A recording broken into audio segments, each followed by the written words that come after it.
Hello and welcome to a new video on this channel. In this one we are going to cover the roadmap of Grey Zone Warfare and also a stream given to us by Marek Rabas, who is the CEO of Madfinger Games, where he tried to cover the upcoming patches and also the roadmap which was shown to us a little bit earlier on Steam and other social medias. I'm going to dive into all the things that we know about the upcoming patches, and if I miss anything or if I forget to mention any point, make sure to leave a comment down below and let me know about the point that I missed, because it was quite a long stream and I might have missed some points.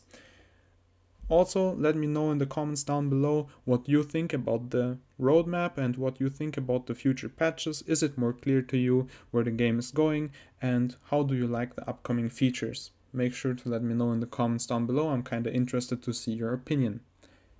Okay, let's get straight into it with the next patch, which I covered in a extra video, which I'm going to link as well. So if you missed out on that video, I'm just covering 0.2 in that video, which is going to be the night-day update. And yeah, that's basically a pretty deep dive into that video. But in today's stream, we got some new details on the upcoming patch, and I'm going to talk about this right now. Basically, in the last one, we didn't know how long the day and night cycle would be. In today's stream, Marek mentioned that the day-night cycle will be 3 hours long, with 2 hours of light and 1 hour of darkness. During the darkness time, the AI will have to behave differently, with the AI being able to see less, but their hearing will be enhanced. Why do I mention that? Because AI only has 2 senses right now, which is seeing and hearing. Why is that so important? AI is aimbotting you right now, and sometimes they don't even have a line of sight, but they will still shoot you through bushes or fences. Marek mentioned that the AI basically is just focusing on 2 things right now. Do they see an enemy, or do they hear an enemy? So if you made some steps, then the AI will shoot to the point where you were stepping the last time. So if you get shot like through fences or bushes, that's because the AI heard you. But they're apparently working on this behavior, and they're trying to fix the behavior to make it more fair, so you won't get aimbotted anymore. Of course, during night, AI will sleep, but whenever you do loud stuff and you produce a lot of noise, then the AI will wake up and come looking for you. For that, the military AI will have NVGs, but the bandit AI in local towns will have flashlights on their chest as well, so they will be able to see as well. With the upcoming patch, we will also get the moon, and there will be moon phases in future patches, just like we got the moving stars. We will get moon phases as well, but that's only for future versions of the game. Apparently we're also getting weapon durability in the next patch, but I'm not too sure about that, because he was talking about patch 0.2 and then he went over to patch 0.3 with like no real... It was basically seamless, so I'm not sure if he meant that the weapon durability is going to be in patch 0.3 or in patch 0.2, but I think it's in patch 0.2 by the sounds of it. Also, one thing that he mentioned on later during the Q&A session is that they will of course improve the performance, server-sided and client-sided, with focusing on rubber banding especially, because that's ruining the immersion a lot. Of course, in every single of these patches that I'm going to talk about in a second, in every single patch there will be new content, so we will get new points of interest, new guns, new armor, so basically new gear, and also new stuff like provisions, for example, as well. And optimization and stuff like that, and bug fixes will be in those patches as well, but they're not listed in the roadmap, because the roadmap just gives basically an idea what the patch is about, so basically the bigger picture of the patch and not like the small details of the patch. So let's get straight in the next patch, which is going to be 6 months later. He mentioned that the patch will be in May of next year and not in June. The patch is going to be called Dark Revelations, and the patch is going to focus on the lore and story of Lamang. What is happening in Lamang right now, how it got to that point, how the evacuation went, and what a dictator is doing on Lamang. So basically we're getting a story update And the story is not only going to be told through logs, books, and newspapers, but also through exploration. So whenever you explore a location, for example a farm, you will get more details on what happened in Lamang. With this patch, we're also getting weapon repair and armor repair. For now, it's only going to be from vendors, so you will be able to repair your weapon and armor from vendors, like in a game like Escape from Tarkov, for example. So that will counter the weapon durability. How the durability is going to work out, we're not too sure right now. There were some numbers mentioned, for example, 32,000 bullets to drain a pistol to be broken and 9,000 bullets for an AR-15 platform weapon to be damaged. Another pretty big feature coming with this patch is going to be dragging bodies. So whenever your friend is knocked out and you can still revive him, you will be able to drag his body to a different location to revive him in safety, which is really nice, I think. Also, a new weapon platform got mentioned, which is the Bren weapon platform. The Bren weapon platform has different guns, even 7.62 caliber, but he especially mentioned the Bren 3, which is a really new AR, and this AR has Blackout and 5.56 platforms, so we are definitely going to see these two platforms in the game in next year, May. This wasn't mentioned during the live stream, but in the Steam roadmap description there was also mentioned more vivid environment and rain. He also talked about rain, how they are going to research on Asian weather and stuff like that to make the rain as immersive as possible. So I'm looking forward to this patch about story and making the game more vivid, as they mentioned. The following patch is going to be in fall, so the pattern is going to stay the same for the rest of the patches. We are going to get a big patch in fall and in spring of every year until 2027. But patch 0.4 especially will be called Elite Operator, and it will focus on skills. So we're getting skills for our character, and they're apparently going to work different from how other games are going to do it. He also mentioned that you don't have to raise 100 levels for the skill to be effective. So there will be a different way to earn your skills, but they mentioned in the description on Steam again that it will have to do with what and how you play. So if you go more close quarters, you will have more skills in that category. So we will have to wait and see how you will level your skills, or how the skills will be gained pretty much. Another pretty big thing is points of interest and you being able to capture them with your faction, because there is going to be POIs like farms and fuel stations where there will be AI, and if you kill all of the AI you will be able to overtake the point of interest. What benefit do you get from capturing those points? You will have another spawn point, and you will also get access to vendors. Like, there will be new vendors in this patch as well. Some of them will only be accessible from certain points of interest, for example from some farm. Also, this will make the map way more dynamic as it is right now, because factions will have to fight for those points of interest to unlock some vendors, which might have some special gear in the traders as well. Also, Marek mentioned that there will be level 4 for vendors with this patch, so that means that we're probably getting more late game content in this patch as well. Another pretty neat thing that is coming with this patch are player stats, so you will be able to see how good you perform on the battleground, on Lamang, and later on in the Q&A session he also mentioned that there will be some sort of replay or information post-death, what happened in your area, with this patch as well. I'm not too sure how this is going to be worked out, because there was no details given on this as of right now. The other pretty big thing in this patch is going to be rogue PMCs. Rogue PMCs are PMCs that killed a lot of players, and they won't be able to spawn in their camp anymore. They will have to go to bandit camps or conquered points of interest to even have access to some vendors. So that will make playing the game, of course, a lot harder, because you can't just safely spawn in your base. You can also opt in to be a rogue PMC by choice, so you can just decide, okay, I'm going to go rogue for the play session right now.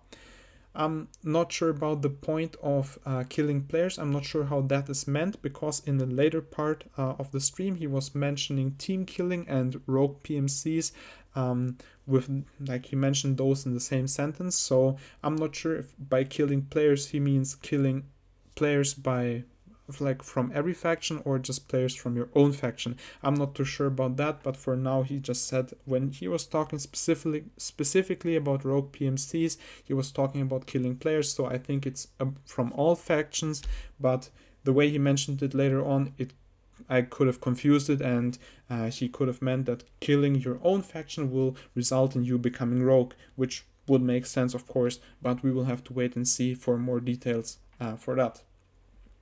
The next patch is patch 0.5, and this patch is called Battleforge, and this patch is really focused on crafting. So pretty much you will have two different categories of crafting. One part is going to be crafting on the fly, so basically whatever items you find during a mission, for example a t-shirt, you will be able to craft that into a bandage, and other stuff, when you find stuff you can craft certain stuff on the run. But there will be also a more complex part of crafting, where you have to craft stuff in the base. You will get a room. I think by that he means stuff like the hideout in Tarkov, which will be also upgradable, as he mentioned, and that will include a workbench. The workbench will be for more complex crafts, for example repairing your weapons. Before this patch you can only repair a weapon from the vendor, so you have to pay money to a vendor to repair a gun. But with this patch this will change, and you will be able to upgrade your weapon in the workbench as well. There will be also a new trader introduced who will be specifically for crafting. After this patch, Marek mentioned that there will be a slowdown, with them focusing on player ideas as well, so the roadmap isn't as stacked anymore, but we will have probably more features coming in these patches that are player ideas pretty much. But the next patch is patch 0.6, and the main focus of this patch is, like the name would suggest, it's Shadow Strike. This name suggests stealthy gameplay. So pretty much we're getting a stealth update where melee weapons are getting more important, and we will get more melee weapons as well. There will be a kill animation, basically, where you can cut a throat of an enemy, for example, or even more kill animations. And Marek mentioned especially that he wants to go away from this knife stabbing that we have right now, where you just go around and stab people, but there will be a special animation for killing people as well, making melee weapons more powerful. So we will have to see how that works out. I'm kind of curious if you play, for example, nighttime, if you will be able to clear out a whole point of interest by just using knives, which would be really cool if you would have the option to do so, to do like really stealthy gameplay. I would love to do that. I can just imagine like me solo clearing a location with just a knife. That would be really cool. So I'm looking forward to that a lot, actually. Patch 0.7 is going to focus on metagame between factions. It's called, like the patch is called Rising Tensions. We will get leaderboards, we will get also faction points, and your faction winning or like taking over the map will get more important because you will get boosts if your factions is winning. So they didn't mention, or he didn't mention, what winning actually means, if it means taking more space or capturing more points of interest, but you will get boosts, probably XP boosts, or like cheaper stuff at traders, for example. That's the stuff I can think of, but they didn't mention anything about it in the roadmap, and Marek didn't go into details on that, so that's just my speculation right now. So patch 0.7 is the last patch before patch 1.0. Marek also said if they really need time, if something happens that isn't planned for right now, there could be patch 0.8 or patch 0.9, but that isn't planned right now. The plan right now is going to be going from patch 0.7 straight to patch 1.0. 1.0 is going to be the ground zero patch, so basically we get the middle of the map, and I'm looking forward to that because it sounds like it's going to be the end game type of thing which is coming to Grace and Warfare. What will be in ground or in that patch, there will be anomalies, there will be artifacts, and there will be a new faction, which is going to be the Strauss Company, which is going to be located in the Ground Zero zone. He mentioned them as Russians trying to kill stuff, kill probably as well, but steal stuff. And he said they're going to do their own crazy stuff. So I'm looking forward to that because it's going to be new endgame AI. In this patch, there will be also final items, so they're looking towards this patch as the last thing, and there will be new quests as well. He mentioned that especially, so I guess we're getting like the late game quests, which I'm really looking forward to as well. He also said that there will be level 5 and 6. He didn't mention what level 5 or 6 would be, so I'm guessing that would be the trader level. So we are getting trader level 4 in a previous patch, and in this patch level 5 and 6 for the traders, unlocking even more gear. Right now, if you go to the Ground Zero area, you will be radiated a lot and you will die, and there's nothing there right now. But in the future, you will be going to this toxic environment and there will be stuff, so you will be you will have to prepare even more for going to this location. And he mentioned especially that it's going to be really challenging for lone wolf, so I'm curious to see how that will work out, if I will be able to clear this location solo or if I will need to bring a squad, because as of right now you can clear every location solo, but some of them are really hard and you have to learn the way how to get through the location. So I'm looking forward to this challenge as well. This covers basically the whole roadmap, and from now on I'm going to go over to the MISC part of the video, where I'm going to talk about stuff that was mentioned during the live stream, but it's not special for one patch, I should say. The next thing that I'm going to cover first is the team killing, because that's apparently coming in the next patch. There's going to be a different way of how team killing works. So right now, if you kill a faction member, there is no penalties. That's going to change in the future because there will be the aggressor feature. So if you do bad stuff inside of your faction, you will get marked as aggressor. There will be different levels. For example, the lowest level that was mentioned so far is looting a dead faction member. That's of course not nice. Like if you go in with a friend, for example, and your friend dies and you wait for him and there's other people looting that dead body, that's obviously really annoying, and your friend just kills them right now, and you feel bad, but there's no penalties right now. In the future, if somebody loots a dead faction member, you will get marked as an aggressor for 10 minutes, for example. That's only like numbers that were just mentioned. They're not fixated numbers yet. That's just showing the stage of the different levels of the aggressor marking. If you shoot close to a faction member but don't actually kill them, then you will get marked as aggressor as well, and the penalty will be, for example, 30 minutes. And if you kill a faction member, the aggressor level will be staying for 1 hour. Why is that bad? Because if you die as an aggressor, you can't even loot your own body, so you will get punished for that heavily. Also, you will be targeted on the map as well, so people will probably see that you're an aggressor as well, which is really cool, because people will see that that guy did something bad and then they will know. We will have to wait and see how that plays out though, because if you shoot close to a faction member, that could be misinterpreted as aggressing, even though you maybe just tried to help them. If you're playing in a squad, this feature won't trigger, so if you shoot close to a squad mate, you won't be marked as an aggressor, which I think is pretty cool, because if you're close to a squad mate, you most of the time just want to help him out and you don't actually want to team kill these people. Of course, that system can be abused, but we will have to wait and see. Things that got mentioned as well, and I already said there's going to be a big patch every 6 months. They mentioned especially that they will only have 4 months of developing time, because 1 month is going to be spent on fixing the previous patch and 1 month is going to be spent on beta testing the upcoming patch. And the upcoming patches will all have wipes, so every single patch that I mentioned before will include a wipe, because there will be new stuff to progress through and new gameplay, so they want to wipe to see if the progression is good.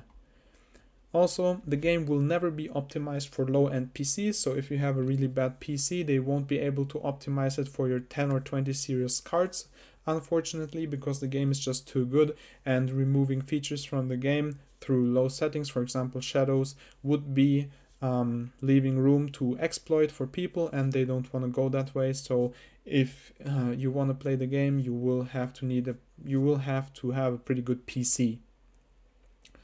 So right now, whenever you shoot a person and the person doesn't die, even though you hit them like 10 times, sometimes you're kind of curious, why didn't that person die? In the future, there's going to be a feature where you can go up to a body and check the body and check what injuries they had, so you know why some people didn't fell over earlier than they did. Cross-platform is coming as well. There's going to be a console version of the game in the future, but there's not going to be crossplay between PC and console, only console versus console gameplay in the future, no console versus PC. They also hired a new character artist, which is currently working on bosses.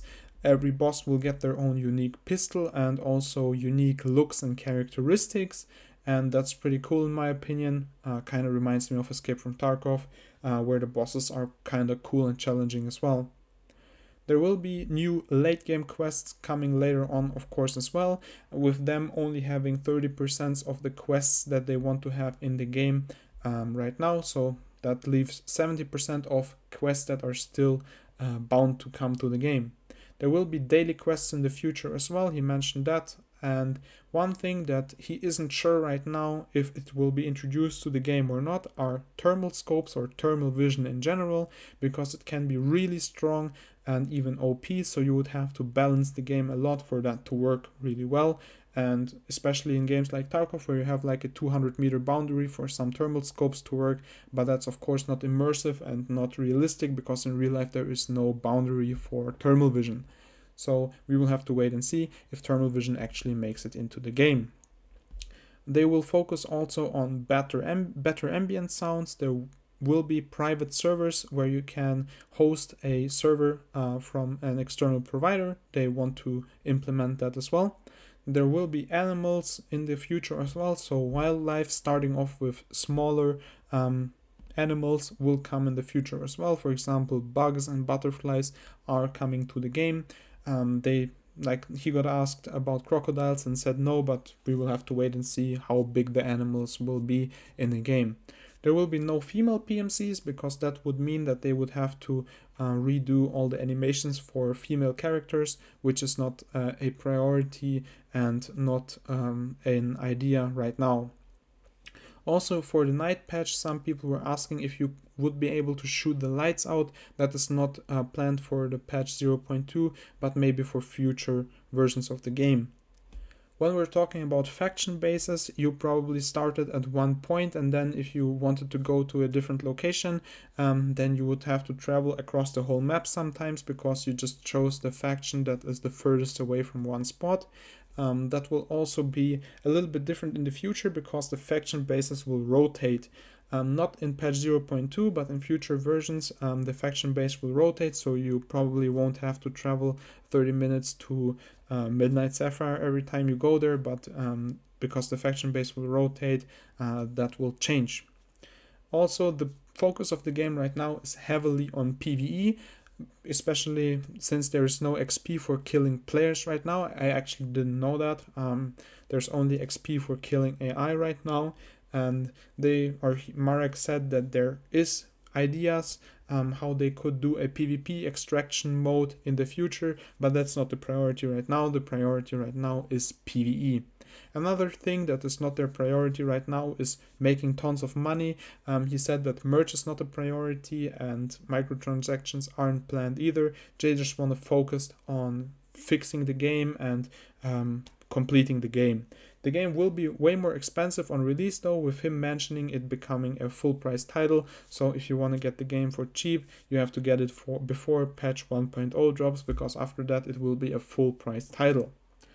With that being said, I think I covered most parts of the stream and of the roadmap itself.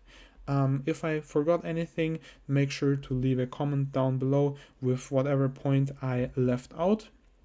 And yeah, let me know all your thoughts down in the comments as well. I'm going to read all your comments, of course, and I'm kind of curious what other people think about the roadmap, because I think it's really cool. We just have to wait and see if 3 years actually is realistic, and if there 6 months period where they develop new patches is going to be working as well, because we learned from other games like Escape from Tarkov that there is unforeseeable events like cheating or other stuff which will be able to delay content. I hope this isn't the case for Grey Zone Warfare, but you never know. Like, we can just hope for the best, but we will have to wait and see. If you liked my breakdown, if you like this video, make sure to leave a like and a sub on the channel as well, because in future videos, whenever we get new updates from Grey Zone Warfare, I will cover them on this channel, of course, as well. And that's it for the video. Thank you for watching, and see you in the next one. Talking to my little sister, phone calls through Securus, walking toward them shackles. See my mama, her eyes staring, trying to work towards these blessings, but the devil keep interfering. Everybody go through something, it's all about persevering. They was counting me out, I put passion in every lyric. Fuck a sack up at Neiman's.